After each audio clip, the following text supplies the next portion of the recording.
René Emmanuel Sadi, ministre de la Communication, a donné une conférence de presse ce mercredi 13 mai 2020 aux côtés de Louis-Paul Motazeux, ministre des Finances, et de Malachi Manaouda, ministre de la Santé publique, pour informer de la stratégie gouvernementale dans la riposte au Covid-19.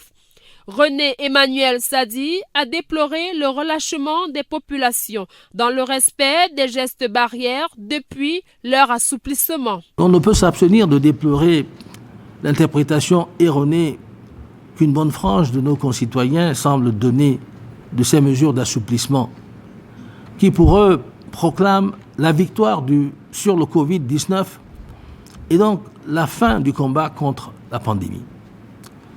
On constate en effet malheureusement que cette interprétation erronée se traduit de jour en jour par un relâchement des contraintes indispensables à la protection de tous et de chacun. Pour remédier à cette situation, le ministre de la Communication a souligné le besoin d'une sensibilisation de proximité par la mise à collaboration des autorités administratives, chefs traditionnels, hommes d'église, entre autres. Louis-Paul Motazeux, ministre des Finances, au cours de cet échange, a fait mention de l'impact financier de la pandémie sur l'économie nationale, s'élevant à 800 milliards de francs CFA. Nous aurons perdu en termes de recettes à cause de la crise à peu près 800 milliards de francs CFA. 772 exactement, les premières projections que nous avons faites. Vous le savez, le pétrole, les recettes douanières, les recettes fiscales, etc., parce que l'activité est en berne.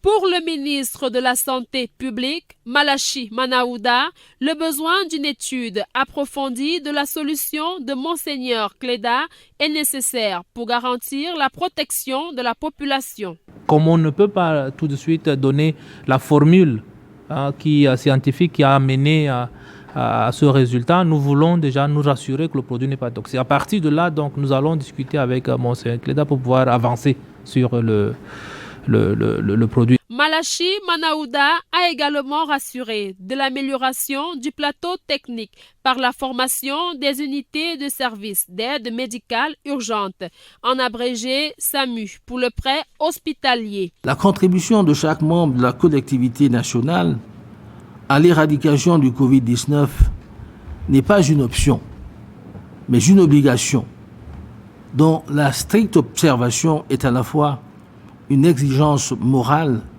et civique. Avec près de 3000 cas confirmés de Covid-19 dans le territoire, la nécessité du respect strict des gestes barrières interpelle chaque citoyen.